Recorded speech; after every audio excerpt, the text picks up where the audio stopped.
नमस्कार. मी काय क्रिकेटचा असा खूप हार्डकोर फॅन वगैरे नाहीये, पण काल झालं असं की अफगाणिस्तान आणि ऑस्ट्रेलिया मॅच सुरू असताना माझा भाऊ जो आहे तो घरी आला आणि त्याने सांगितलं टीव्ही लावा, मॅच खूप सुंदर चालू आहे.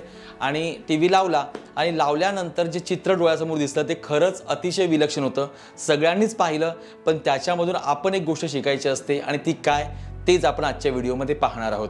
तर अफगाणिस्तानने जेवढी रणसंख्या केली होती त्याला चेस करताना ऑस्ट्रेलिया जी आहे ती 60-70 वरती 6 विकेट पडल्या.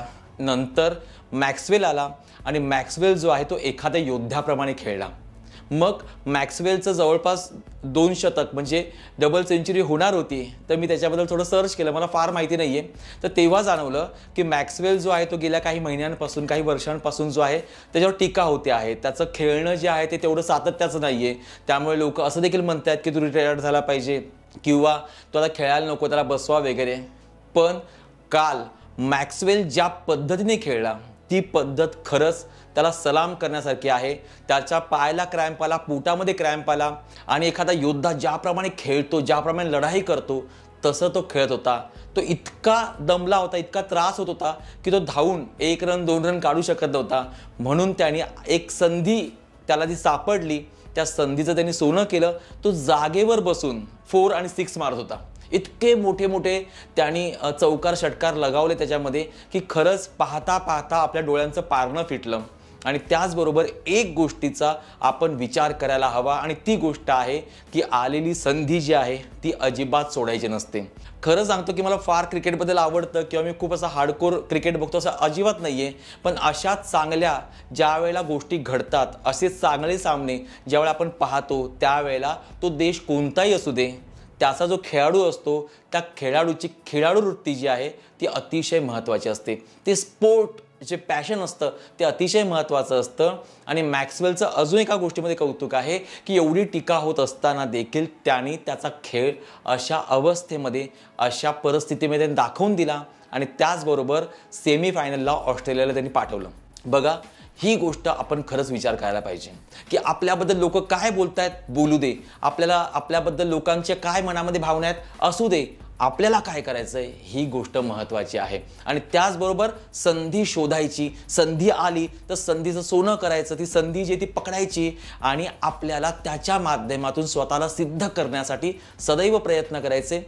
हेच खरं मला कालच्या मॅचमधून पाहायला मिळालं आणि तुम्ही देखील तीच गोष्ट पाहिली असेल. बाकी ऑस्ट्रेलिया आहे का, इंडिया आहे का, अफगाणिस्तान आहे का, पाकिस्तान आहे हा भाग नंतर, पण त्यातला खेळाडू आणि त्याचं जे काही स्पिरिट आहे खेळण्यामधलं ते या ठिकाणी महत्त्वाचं असतं, महत्त्वाचं दिसतं आणि त्याच्यासाठी मुद्दाम हा व्हिडिओ बनवलेला आहे. मग ते अनेक संधी येतात आणि जातात, पण त्याच्यातल्या प्रत्येक संधीवरती आपल्याला काम करायचं असतं.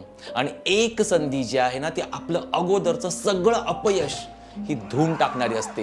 कारण आपल्याला एकदा अपयश आलं, 2दा आलं, 3दा आलं, 4 वेळा आलं, 5 वेळा आलं, किती वेळ येणार आहे. आपण आपलं काम जे आहे ते करत राहायचं आणि दाखवून द्यायचं लोकांना, दाखवून द्यायचं नियतीला, दाखवून द्यायचं परिस्थितीला की होय मी लढू शकतो आणि मी ती गोष्ट करू शकतो. तेच काल पाहायला मिळालेलं आहे. बाकी तुम्ही फक्त काम करत राहा.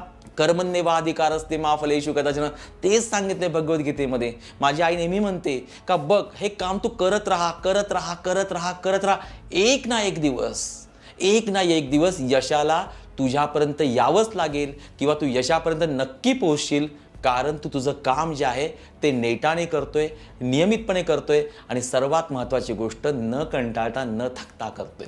ही एकच गोष्ट तुम्हा आम्हाला देखील खूप प्रोत्साहित करणारी आहे की काम करत राहा, करत राहा, करत राहा. कधीपर्यंत करत राहा? जोपर्यंत आपण यशापर्यंत पोहोचत नाही. कधीपर्यंत करत राहा? जोपर्यंत आपल्याला हवं तसं यश मिळत नाही तोपर्यंत करत राहा. एक ना एक दिवस तुमचा असणारच. आणि हेच मला सांगायचं आहे. आजपर्यंत तुम्हाला कितीही अपयश आलं असेल तरी देखील अपयशाला न घाबरता, लोकांनी काही बोलले असतील त्या लोकांचा विचार न करता, लोक तुमच्या मागे तुमची कितीही टीका करत असतील त्या टीकेचा विचार न करता तुम्ही काम करत राहा. एक ना एक दिवस डबल सेंचुरी तुमच्या कामामध्ये तुम्ही नक्की मारणार आहात. हेच या व्हिडिओच्या माध्यमातून मला सांगायचं आहे आणि हीच एक गोष्ट जी आहे आपल्याला खूप पुढे घेऊन जाणारी असते. म्हणून मॅक्सवेल ज्याप्रमाणे खेळला, ज्याप्रमाणे लढला, ती लढाऊ वृत्ती, ती खेळाडू वृत्ती आपल्यामध्ये यावी, ते स्पिरिट आपल्यामध्ये यावं म्हणून हा व्हिडिओ बनवण्याचा एक छोटासा प्रयत्न मी केलेला आहे. तर हा व्हिडिओ कसा वाटला ते नक्की सांगा. आणि त्याचबरोबर आपण नवरात्रीमध्ये जी श्रीसूक्त साधना केलेली होती, कोणी किती आवर्तनं केलेली याची लिस्ट अजूनही येते आहे. तर लवकरात लवकर तुम्ही सांगा, ज्यांचं सांगायचं राहिलं असेल त्यांचं, कारण की आपल्याला हे सगळं मोजायचं आहे आणि पुढच्या 1-2 व्हिडिओमध्ये आपल्याला ती संख्या जी आहे आवर्तनांची ती सांगायची आहे. म्हणून परत एकदा खेळत राहा, लढत राहा, आलेली संधी सोडू नका आणि त्याचबरोबर तुम्ही कोण आहात हे याचं भान असू द्या आणि यश कसं तुम्हाला मिळतं हे तुम्ही फक्त बघत राहा, फक्त बघत राहा, फक्त बघत राहा. तुमच्या सगळ्यांना ऑल द बेस्ट. असंच काम करत राहा. भेटूया पुढच्या व्हिडिओमध्ये. तोपर्यंत धन्यवाद.